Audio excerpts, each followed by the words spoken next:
right. Well, good morning, everybody. Welcome to Google Camp. Google Camp 2020. This is our 5th annual Google Camp, but our first time doing it virtually. So we're really excited about this. My name is Dennis Large. I'm the Director of Educational Technology here at the Riverside County Office of Ed.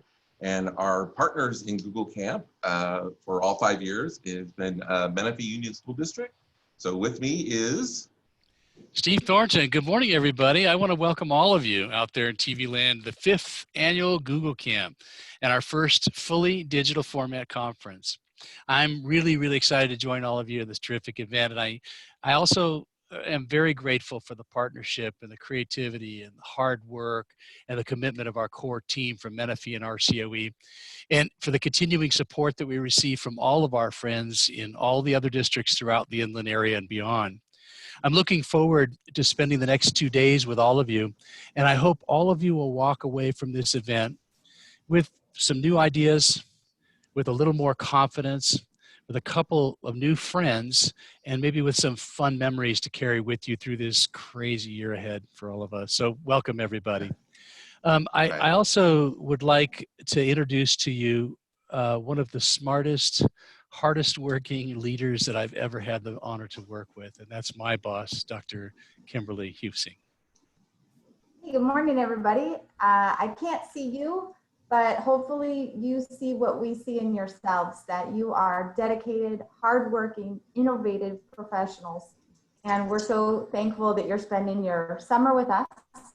I'd like to brag a little bit. Well, I'm new to Menifee. It's just my 2nd year in Menifee. And when I heard we did a little thing called Google Camp, our tech team was very humble about it, that we do Google Camp. We have, a Google Camp at our school district. And last year I got to see the kickoff.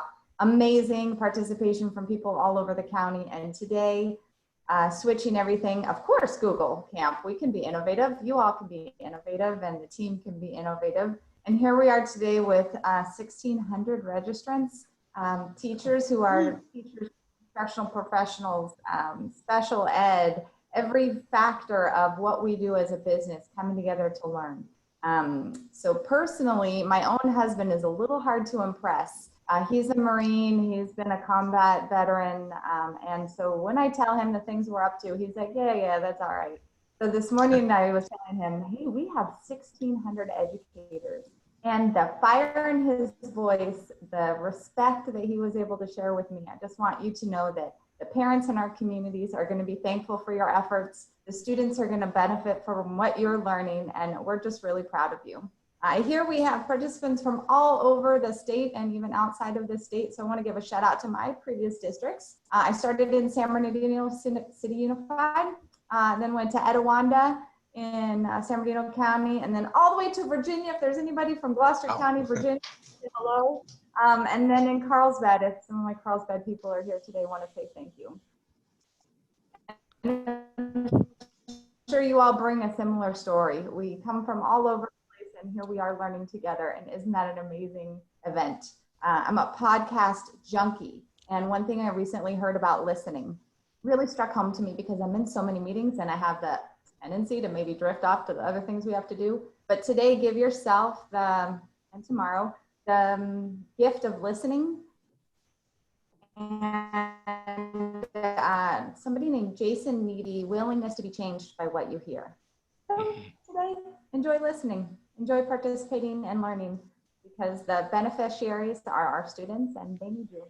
Thank you so much for participating. Thank you to this awesome team through RCOE. And of course, I want to say how proud I am of my Menifee team. all right. And all of our tech team. Thank you so much. All right, kill it, learn lots. Thank you so much. Thank you, Kimberly. Excellent. Yeah, thank you, Dr. Huesing. Really appreciate that. I'd like to introduce, so we had a cabinet member from Menifee and a cabinet member from Riverside County Office of Ed is Eric Calderon, who's our Chief Technology Officer, and very much a supporter of all things educational technology as well. So Eric? Thank you, Dennis. And, I think people have already mentioned this, but again, I just want to start off by thanking the Menifee Union School District for 5 years of partnership and, hopefully many more years to come. And, I just want to thank all the teachers and district staff that are here today. We're in the middle of summer right now, and we're also in the middle of unprecedented times. And I hope we can learn and just get a lot of things from each other through this community. And also would like to thank the team that put all of this together for all the hard work and being able to assemble all of this in a virtual environment. I'm looking down and it looks like the 1,200 participants in the Zoom meeting, and it keeps on going up. So, and with over 1,600 registered, hopefully the team is ready for this. And I know you guys are, so. We are. And, as we enter the classroom this fall, many of us are going to be delivering instruction online, and many of us will be excited for that moment. It's the moment that we've all been waiting for to kind of use all our things and all our tools. But for many of us, we're still trying to figure all of this out. And it reminds me, maybe this is like the first time of teaching all over again. I'm not sure if you guys remember back in the day when you guys were entering the classroom for the very first time, right out of school, right out of doing everything, and just being anxious. And whatever that anxiety felt like, whether it was, did I get everything ready? Am I ready? How will the kids react? How will I react? And did I get this right? I'm not sure if any of those feelings are going through some of our folks right now, but it kind of reminds me of that first day just stepping in like that. So then after a couple hours go in, you get to know your kids, and then you get your little lunch break and you go to teacher's lounge, and all of a sudden you start to reflect and you go, there are other people around me, and they're here to support us. So during this time, you may be the one that's ready. You may be the one ready and excited to go into the to online learning, or you could be the one that's kind of a little hesitant going into unknown territory, or you could be the person that's in the middle. You kind of know what you need to do, but you're still uncertain. But regardless of that, is that just know that there's community here, and they're willing to share their experiences. So I just want to thank the presenters that are here today for sharing their experiences. And I'm thankful for the participants because they also have experiences that they can also share. So thank you for that. So take moments during this time to have innovation happen. Network with people. There's over 1,600 people here. Have those conversations. Be bold and courageous to provide an excellent learning experience for our students. And in the future, we're going to all talk about this time. There will be moments where these students will reflect back and talk about what happened during this time. But I hope the conversations that are being had are centered around the things that they learned, the new ways they made connections, and how they were challenged to grow. So this time may be a memorable period in history. Let's make those memories positive, and let's be excellent to each other. So thank you, Dennis. Yes. All right. Thank you, Eric. I appreciate the Bill and Ted's Excellent Adventure reference there. Yeah, little Easter egg if some of you caught that. So, thanks, Eric. I also appreciate Eric mentioning the presenters. As all of you know, we can do a whole bunch of work here from our end, but there is no conference without our presenters. And so thank you for mentioning that, Eric. Okay. So, folks, I want to just remind you, don't forget to use the hashtag IE Google Camp whenever you're wanting to share all the things that you're learning, all the fun that you're having, all the new things that are happening, and cool pictures that you see on the screen. Just share, and use IE Google Camp with your social media. This is the Google Camp team. This is our core team of folks, and we're all sequestered here in various rooms throughout the conference center here at RCOE. And we're still buzzing about and running around and doing all the things that we normally do in the last 4 Google Camps that we did in person, as always. But this year, we wish that we were with all of you in person.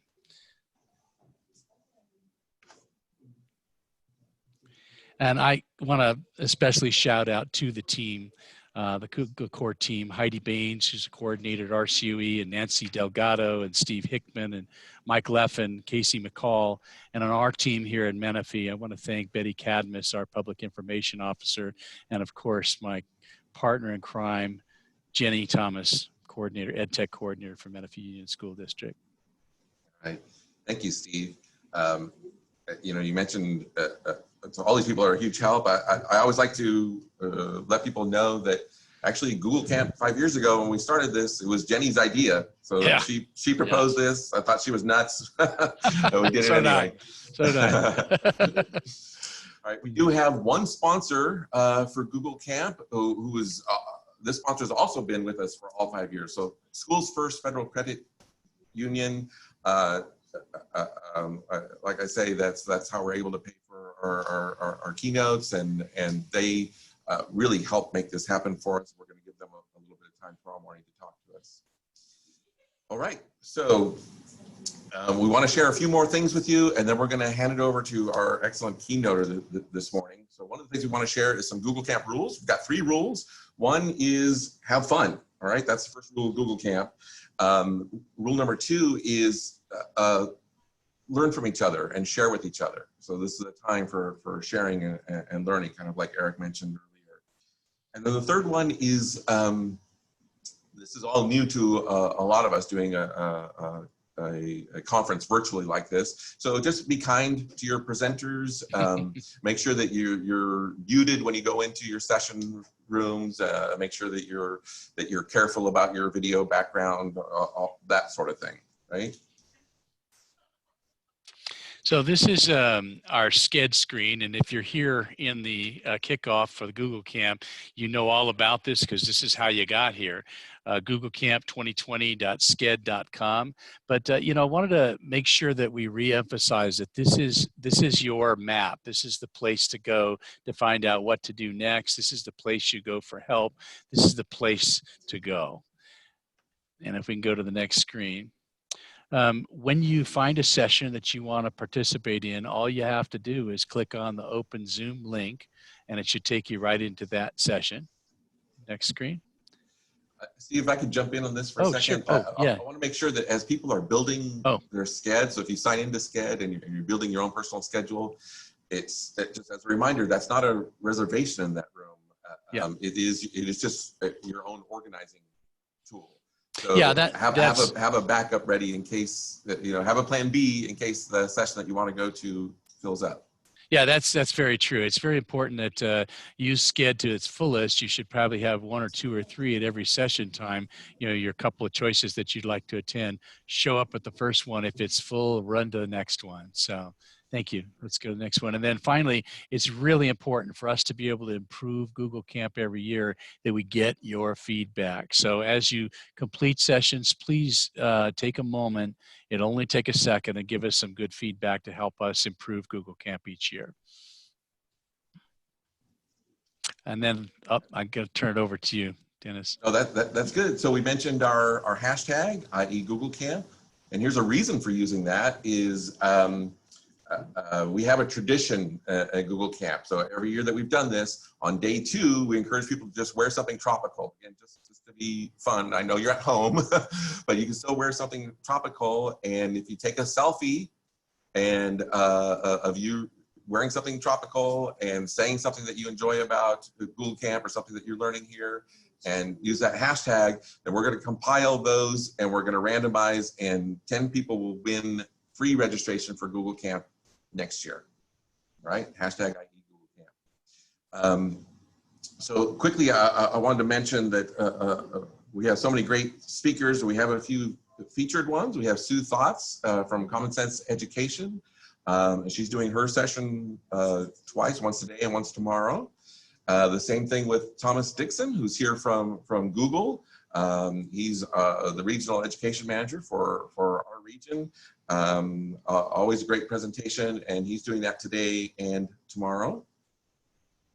And we wanted to give a shout out to Heather Hills Fitzgerald from Romoland School District. She's doing 5 sessions, a whole series on distance learning. So you want to check out what Heather is doing.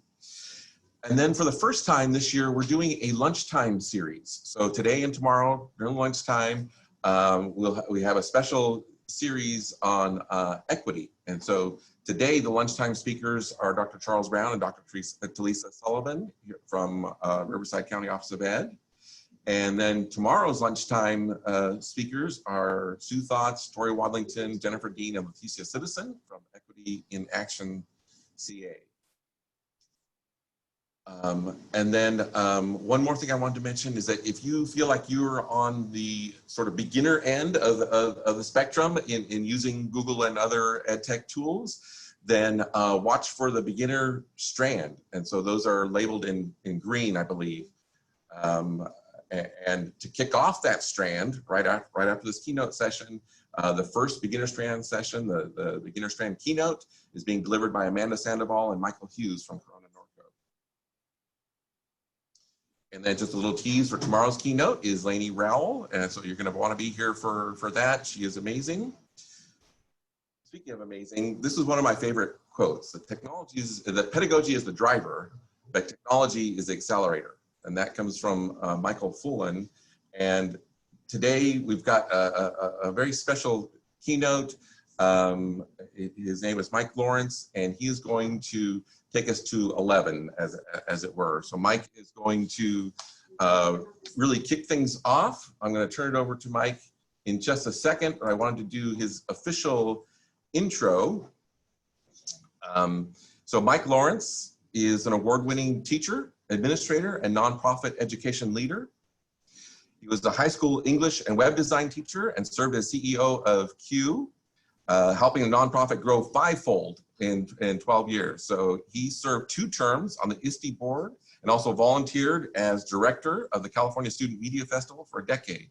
He co-founded the Google Certified Teacher, now Innovator program, and supported the development of ISTE Certified Educator program. He recently accepted an invitation to serve on UNESCO's expert group on digital era schooling and the working group on school connectivity. He is proud to support educational champions worldwide in his current role as Senior Director of Educator Engagement, directing user groups and EDGE conference content at PowerSchool. So Mike, a friend and colleague of mine, take it away. All right, great. And oh wait, is this virtual? Can I take this off? Is that, yes, please. we're okay? 6 feet distant? Okay, great, fantastic. Well, thank you for that wonderful introduction. And Dennis, you and I have known each other going on 20 years now. Yes. And I thank you for the invitation. It's an extraordinary group you've gathered here. Probably the largest I think I've addressed in Zoom, which is exciting. Yeah.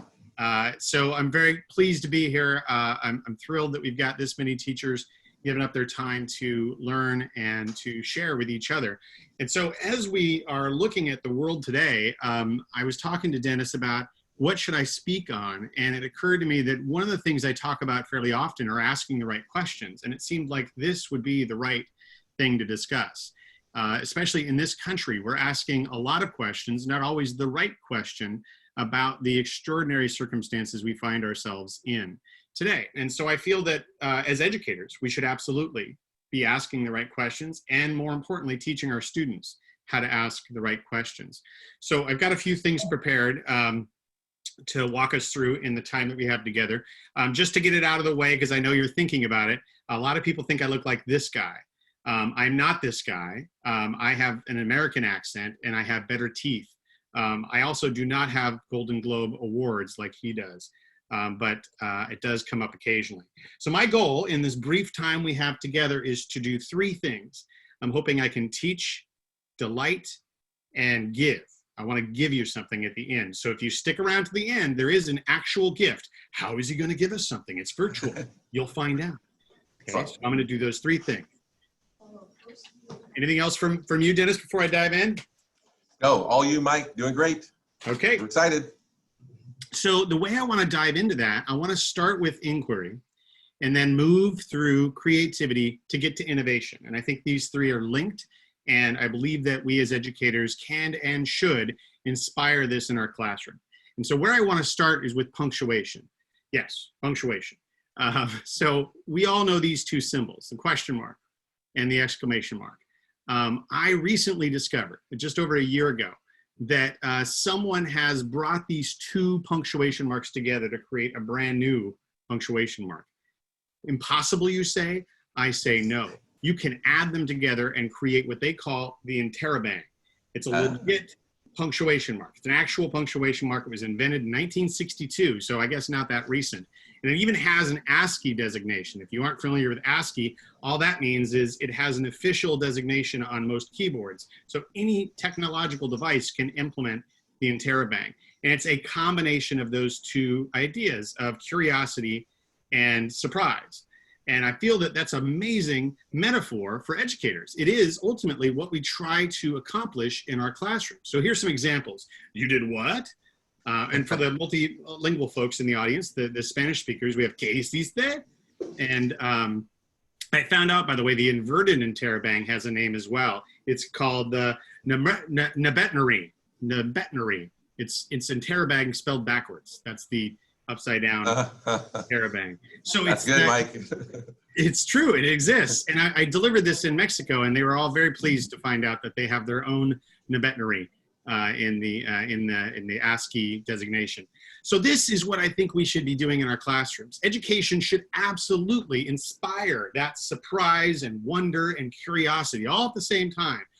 When Eric was talking about that first time that students walk into the classroom, you're so meticulously prepared, and it might be virtual this year. When they walk in for the first time, they should have a look like this. They should have wonder and surprise and curiosity all mixed in together. This is my friend, Dr. Laura Spencer. She's down in San Diego, and she took me down to see some of the schools that she was at the time in Del Mar, and they were doing an activity that really exemplifies this concept of wonder and curiosity and excitement. They were looking at the health impacts of climate change on the human body. So it was sixth graders, they were studying systems, right? Systems of the body. Rather than memorizing terms and drawing diagrams and then doing a presentation on, this is the circulatory system. Instead of that, what they did is they looked at 30, 40, 50, 100 years in the future. If climate change has the kind of impacts that scientists believe that it will, what will the human body, which is tremendously adaptive, what will the human body have to do to survive? And they looked at various systems. And so a team of sixth graders would look at the respiratory system. A team of sixth graders would look at the circulatory system and the digestive system and all the systems, of course. And all the sixth grader teachers out there, I'm sure, are nodding that this is what you cover. And so they asked the question, how would it have to adapt for us as a species to survive? And I thought this was extraordinary. So now the kids are engaging in a curiosity exploration. They engaged and connected with scientists at the local universities, and not so local. They actually connected with the university in Australia as well, which did a similar activity around what it would take for a human body to adapt to survive car crashes, because they were having so many mortalities from car accidents. And so they figured out a way that the body could adapt to respond to that. So a similar sort of inquiry-based learning. And I think that it's a perfect example of this interrobang applied to the classroom. So these are some of the pictures I took. That poor teddy bear was not harmed in the activity. I just want to let you all know. But they did attach multiple stomachs so that his digestive system could adapt, so he could represent the human body in this far-flung future where we have had to sort of, cleanse the food that we're eating of its toxins, which would be in the ground soil. So that's one example. Here's another example. My friend Ramsey Musalam got invited to do a TED Talk. And if you know Ramsey, he's basically a big kid. He got called by Chris Anderson, the guy that curates the TED Talks. No joke. He got called on his cell phone. And he said, would you like to come speak? We're doing this partnership with PBS. It's called TED Talks Education. And Ramsey said, well, when is it? And he told him the date. And he said, oh, that's during spring break. Yeah, I'm in. I don't have to miss class. That was his thing. Like, you get called by Chris Anderson to do a TED Talk, and your caveat is, as long as I don't miss time with my students. That was the way that Ramsey responded, right? Love that. So he believes in this inquiry-based learning. And he wrote a book called 3 Rules to Spark Learning, and that was the title of his TED Talk. If you haven't watched it, it's 6 minutes that I highly recommend. I got a link in there. I actually misspelled his name in the link, but you got to misspell it to get the link to work. So apologies, Ramsey. But this is a little clip of the video. And you could see he just does these scientific exercises. He's a science teacher, and he posts them on the web. And then he has his students guess what's happening. Why did the light go on when I lifted the liquid up to those 2 metal rods? What's happening there? And had the kids make guesses, right? So his 3 rules are: curiosity comes first, embrace the mess. It's going to be messy. Kids are going to guess the wrong thing, right? That's what you want. You want them to guess enough of the wrong things that they get to the right thing.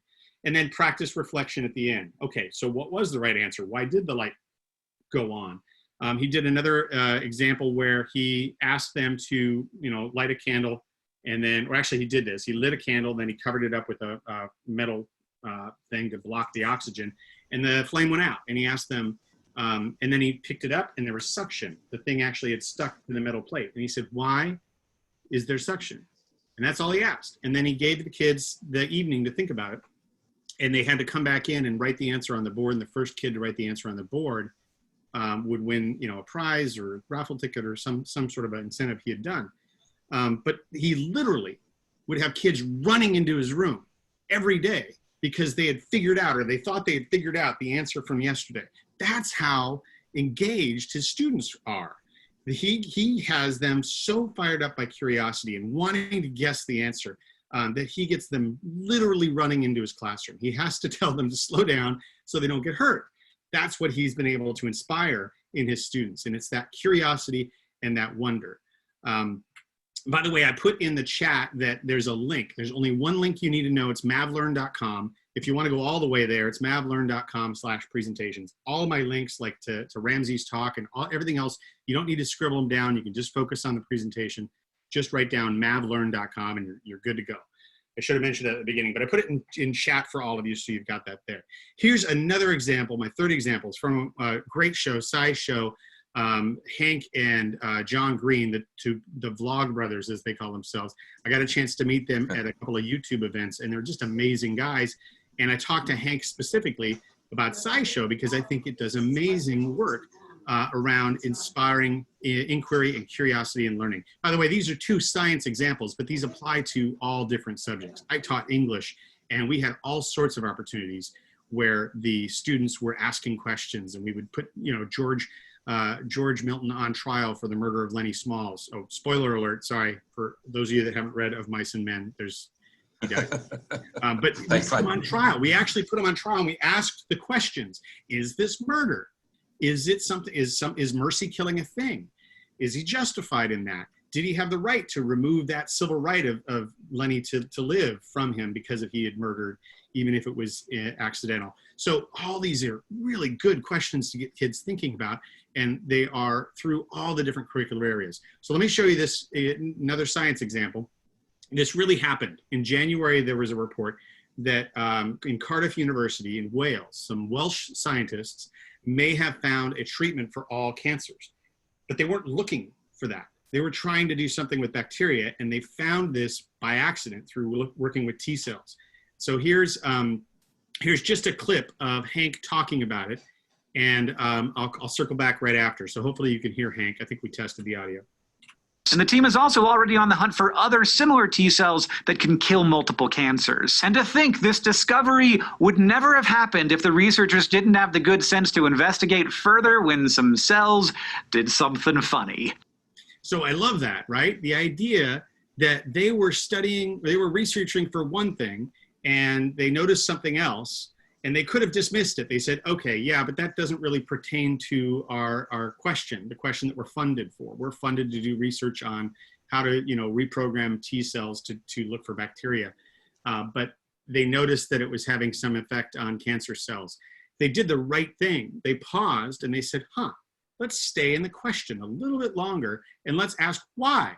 Why did it have an effect on cancer cells? Is there something that's endemic to the T cell that we didn't notice that could affect cancer cells? And they're now pursuing that research primarily because it has such great potential to affect change and positive treatment on all sorts of cancers. So again, a glimmer of hope in the world of cancer research that came about because scientists, as Hank said, had the good sense to keep looking, even though it didn't conform to their particular research question. So I'm going to keep moving along here. I'm worried about time. So this brings me to a really great resource for educators. And by the way, it's free. It's at the Right Question Institute. So it's rightquestion.org. And they have a special section for educators. And you can go there and get resources. If we were all together in a large group, all 1,600 of us in a room, I would have you break into groups right now and give you time to try this out. So instead, we're going to do this using the chat function built into Zoom. So I'm going to have you guys watch something and then ask questions. They can be good questions, they can be bad questions, just get the questions out there. And we're going to see a flood. I've already warned the moderators that we're going to see a flood of questions come through the Zoom chat. And what I'd like you to do is watch this video. This is me, I'm staying in a hotel, and I have this message on the hotel phone that tells me there's a robot at my door. Okay, so I'm going to pause it there. What questions do you have? Why is there a robot at my hotel room door? Okay, so go. I'm going to give you a timer. You're going to ask as many questions as you can. Don't discuss them. It's easy because you're all sitting alone. Don't judge them, and don't try to answer them. It's the hardest one, especially for husbands, I find. I find that I always want to answer the question or solve the problem that my wife brings to me. Instead, just try to ask the questions. Don't answer them just yet. And then write down every question exactly as it's stated. So you just bang it out there in the Zoom questions. And then if you have a statement by accident, all I ask is that you change it into a question. Okay? Okay, I'm seeing questions come through. This is fantastic. What kind of robot is it? Why is it in the room? Did you stay at the hotel? Or did you enjoy the hotel? So here we go. I got a minute on the clock. It's counting down. By the way, Google has a countdown clock. You can just open up the Omnibar, type in countdown, and it will give you a countdown clock for your students. Really good tip for you. Excellent Google tip. Thanks, Mike. I try to slip them in here and there. There's also, for this, I was thinking about using Jamboard, which is another Google tool, and you can have students go in and post sticky notes. But given the time constraints, I didn't want to have you all leap out to a different web page. But Jamboard does this. It's open within your domain, and you can have kids go in and post Post-it notes and stickies and all sorts of cool things.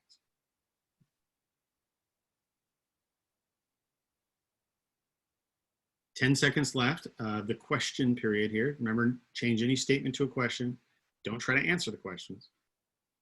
All right, so time's up. I'm gonna take us to the next stage of the question formulation technique. So now review the questions that you asked in your Zoom window. You may have to scroll a bit because there's so many people here. How many of your questions are open-ended? In other words, they cannot be answered with a simple yes or no. And how many of them are closed? So look at that and see what kind of questioner you are. Do you typically ask open-ended questions? So Emily asked, did you enjoy the hotel? That's a closed question. It's either a yes or no. Maybe I could say maybe. I enjoyed, the first day, but the second day was not. I could have answered that way. Why is it at the room? That's a why question. That's open-ended. Why? That has a dozen different answers, right? And that's really gets to the core of the issue here. What kind of robot is it? That's another question that's very open-ended, okay? And I'll put a link in again for Kathy to mavlearn.com. So now we're going to have you go through, I'm going to skip this stage. Now we're going to have you go through and transform. Pick one of your questions. If it's closed, rephrase it so it's open. So it can't be answered with just a yes or a no question, right? Or vice versa. If you asked all open-ended questions, pick one and turn it into a closed yes or no question. And just think about that. I'm going to give you time for that as well. And I don't know that I can actually get into, oh, here, I'm going to answer it live. Type answer. No?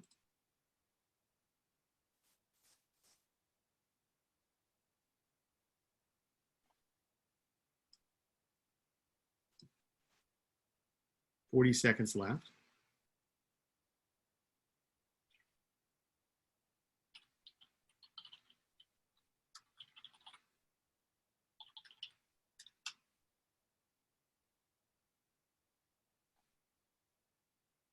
Okay, I'm seeing a lot of great questions that just got transformed coming in. This is fabulous. I've never seen this many questions. This is great.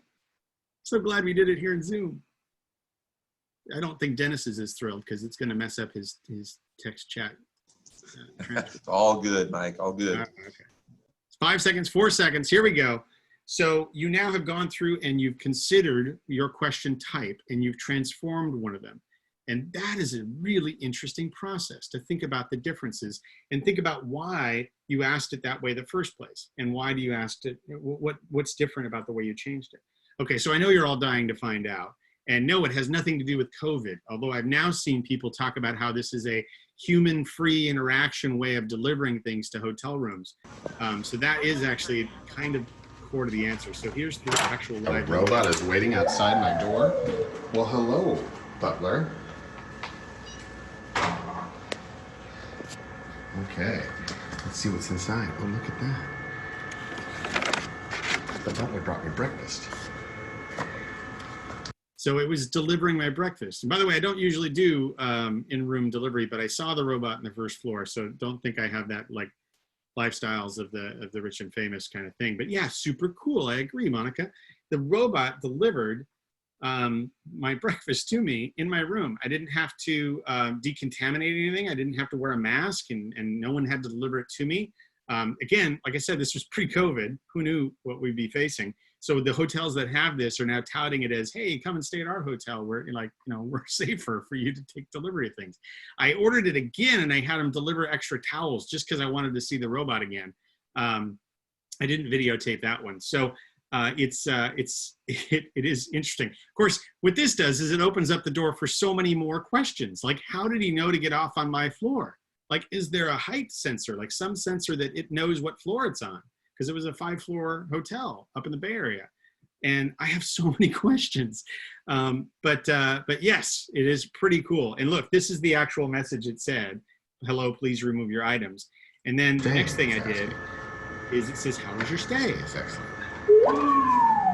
Did you hear the audio reaction? Now I wish I could do it again and give it a 1. See if it goes wah, wah, or what it does. Would you like any assistance with anything else? Again, I should have said yes just to see how it would have gone about responding. So your question, when you pose these kinds of things to students, your prompts can be anything. A still photo, a question, a word, a phrase. Another one I did when I've gone through this exercise is they just put a phrase on the wall, confirmation bias. And we did question formulation technique around that phrase, confirmation bias.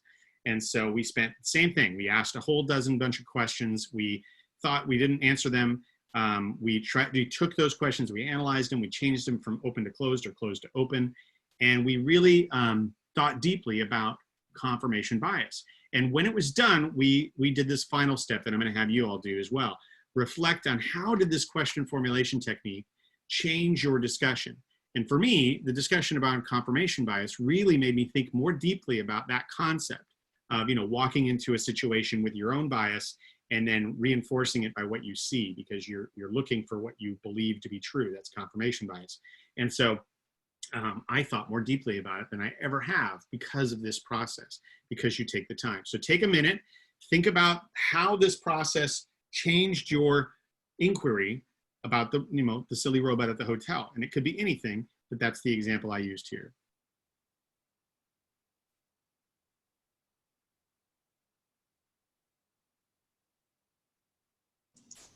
And then share what you thought. Go ahead, Dennis. I'm sorry. Well, people are doing that. I saw one interesting question come through. Did you tip the robot? I did not tip the robot. Well, see, I'm worried now that if you didn't tip the robot, that now when there's a robot uprising, I'm going to be blaming you. I'm the first one. Yeah, I'm the first one they kill. Well, just for the record, I, for one, welcome our robot overlords. Okay. A deep reference if anyone knows The Simpsons. So 10 seconds left for your own reflection. Put your reflection, your thoughts into the Zoom. How did it change your thinking? For me, with the confirmation bias question, I thought about questions like, could it have anything to do with the level of education? Could it have anything to do with where in the world you were born? Could it have anything to do with your age? Are you more likely to have confirmation bias as an older person or as a younger person? I never would have thought about those aspects, those dimensions. The word dimension kept coming up in my mind when I was thinking about this process as adding depth. Marco Torres came and keynoted at Q once, and he talked about staying in the question. The fact that we should be deeper and deeper into the question. And then another keynote speaker, also at a Q event that I respect greatly, is Ed Campos. And he talks about how we shouldn't be focused on lesson planning. We should be focused on question planning. It's brilliant. And I have a link to his keynote in the resources at MavLearn if you want to check it out. It was just last fall. And believe it or not, people actually gathered in person at a school for a conference. We used to do that, remember? in any case, question planning. I love that idea. I have a whole other 7 slides and a whole other 10 minutes of talk that I wanted to put at this point in the keynote that I had to cut out because of time. But if you ever get a chance, I do a talk with a colleague, Delane Johnson, who is speaking later today, talking about the world is flat, another interesting question. We do a talk called The Greatest Lesson I Never Taught. And it's about inquiry, it's about design thinking, and it's about empathy for your students and really asking good questions. So I'll give you that teaser and then move on. We're going to try and present it somewhere someday. So hopefully, this is the thing. At the very beginning, I told you I wanted to do 3 things. I wanted to teach you, I wanted to delight you, and I wanted to give you something. So now is the time for the gift. Are you ready for the gift? What could he give me? It's virtual, Mike. We're Here's ready. What I'm going to give you. Is the craziest thing. And I have to give credit to Randy Nelson, another Q at Keynote in 2012. He was working at Pixar. He's the dean of PU, Pixar University. And he came and spoke. And at the very end, he gave the audience the same gift I'm going to give you. So let me tell you a little bit about it. So you're going to need a phone, something with a camera. If you have a legit old school camera, you can get that out. But you do need something to take a photo or potentially video with. And it has to do with my man, Kevin Bacon. Kevin Bacon, if you aren't familiar with the actor, Kevin Bacon is an actor and he's an extraordinary ensemble actor. And because of his acting capability, he has been invited to the casts of many, many, many movies. And you probably know where I'm going with this if you've heard of this before. But there is a thing called the 6 degrees of Kevin Bacon. And if you are an actor in the Hollywood universe of actors, you have most likely been in a movie with Kevin Bacon, or been in a movie with someone who's been in a movie with Kevin Bacon, or 1 degree removed. And so the 6 degrees is essentially the theory that everyone on the planet could be connected to Kevin Bacon through actors that have worked with him or directors. And so I am very pleased to share with you that in my misspent youth, when I was around 12, 13 years old, I was in a movie called The Buddy System. Not a great movie, didn't really rank even 1 star. If you look at the Gene Siskel's rating, they gave it a turkey. It actually has a turkey picture next to the thing instead of 1, 2, 3, or 5 stars. It starred Richard Dreyfuss and Susan Sarandon and a young man named Will Wheaton. Will Wheaton and I auditioned for the same role. He got it. Clearly, as we've all seen, he's very talented. So here's the cast and crew. And if you see, there's Will. He played Tim. And because I auditioned for that role, they remembered me later when they needed extras. And so they called me back in and I got the role of, yes, I got the Pilgrim role. Because in the movie, he's in a Thanksgiving play and I was playing one of the Pilgrims. Anyway, we were in a movie together. That's all that matters. I was in a movie with Will Wheaton. And Will was in this movie called She's Having a Baby with one, yes, you guessed it, Kevin Bacon. So that means that Will has a Bacon number of 2, right? So Kevin's 0. Will has a Bacon number of 1. Sorry, Will has a Bacon number of 1. And I, because I worked with Will, I have a Bacon number of 2. And so we're all in a Zoom together. Dennis, me, Steve, everybody, right? We're all in a Zoom together and it's going live, publishing on the web. That means that you all now have a Bacon number of 3. Okay, but your cameras aren't on, you'd say. My camera's not on, I'm not in the movie with you yet. Well, here's what you do. This is the gift. Ready? So you turn your phone on and you angle it at yourself like this, and you got to flip the camera. And then you could shoot still or video with my face on it and shoot video and then publish that, hashtag it with IE Google Camp, and you will then have a Bacon number of 3. And because I'm so excited about it and I want you to be able to display this proudly, I've ordered several stickers for you to stick on your laptop, phone, whatever you'd like, so you can proudly display that your Bacon number is in fact 3, thanks to your participation in the keynote this morning here at the Riverside County Office of Ed in partnership with Menifee. And I've ordered stickers. So I'm going to ship these off over to Dennis. And if you're among the first 97, because I kept this one for myself and 2 other people helped me. So the first 97 people will get this sticker if you post this to the interwebs on Twitter or somewhere with stills or video of you performing with me in this movie production called The Opening Keynote of the 2020 Google Camps. That is my gift to you. And you all have been fantastic in your participation in this remote extraordinary conference here. that Dennis and company are putting on. And I thank you for your time and your attention and your great questions. Keep asking the right questions. Keep asking students to ask the right questions.